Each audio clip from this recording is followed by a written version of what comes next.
chi năm tàn con chuột nó nữa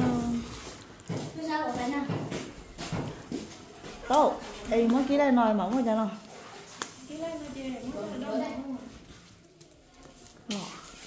thế ô bé chỉ ký đấy bé chỉ đi đo luôn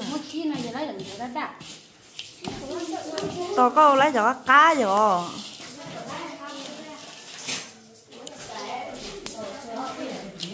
tôi cũng phải về mình lấy đi cho anh chủ nó nâng tá hả có đó chỉ lấy cho nó tá thôi nhớ sao lấy đằng rồi yeah trời cũng nhớ nhiều rồi đấy nếu cho nên rồi sẽ nên ông gì chứ thế còn nếu mà ăn được ký cả ta nếu mà nếu mình ăn được tớ lọ thổ bò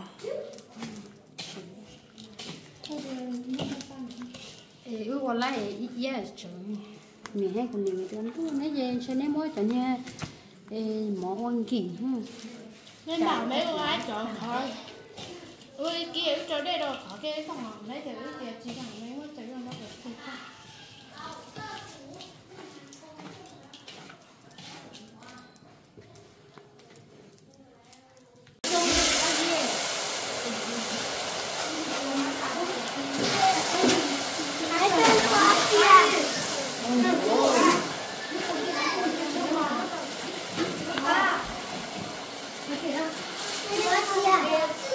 không con nồng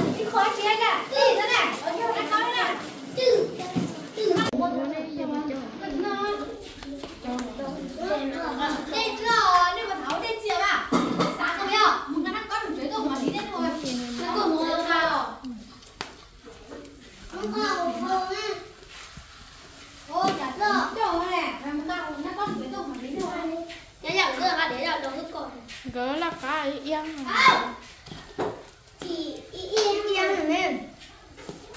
yên mà đã cắt yên mà để yên là hai chín ba tiếng rồi yên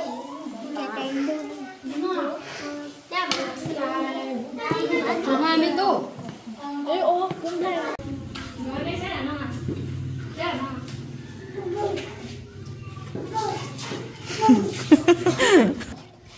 khi tôi cho mọi đo đã tạm nha đo 5 cắt thịt thả gì nó đỏ cua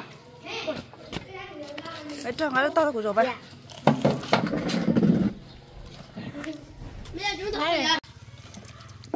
áo phẩm chỗ đẹp như trò sau có hình gì nữa chán nhiều ra cái tâm mong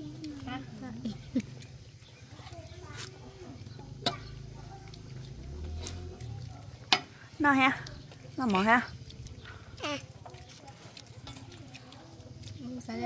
chỉ nên là lái tao đấy mà nó ở đây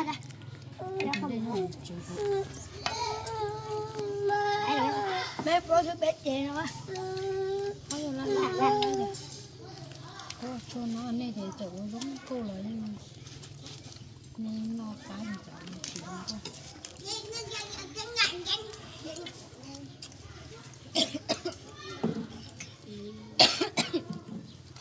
giờ cái này bây giờ cái chợ ông 100 chỉ à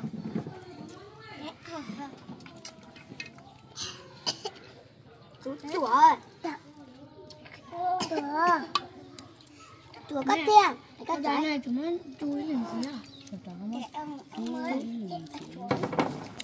chỉ có chỉ cả nè cả con nò ạ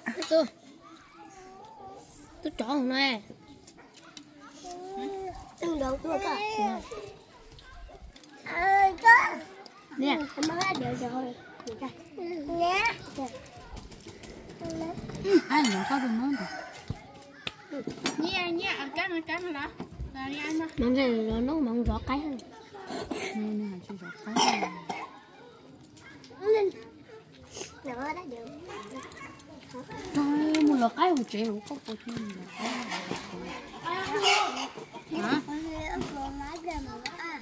cái chuyện họ cái có một triệu có đó cái gì đó cái nó mở cho còn nhiều một cái lúc hợp trung đâu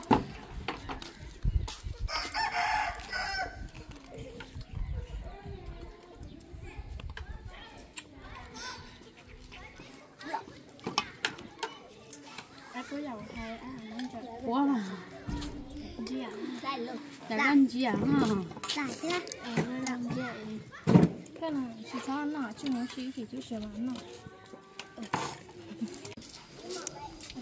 mất giấy số nó mà mình xài chị tôi chỉ nè Hả? lúc chu cho nó lắm món bố xua ha tôi chỉ này căng căng nè cái tôi cũng có pli chứ sao chỉ có cái của dia còn Mẹ, không được, anh không nhập liền mà không được chơi. Đây đây kìa. chỉ có một cái bỏng Phải không nhập đi nữa. 100 mà không. để đứt kia ấy 100 mà không. à chả hay ta mà Hả? Ốc phải số. Bây giờ muốn gặp bé 100 mà không chi thế không? Hả? Có sự to trong những 100 có to sự gió nó tắt la lên có to. Lắm không? Nên không sự gió chúng tôi sẽ đánh gồng cơ. Nói gì? Đánh gồng hả? Có thể. hả tôi mang nó có tụi nó phải cho tụi nó phải chứ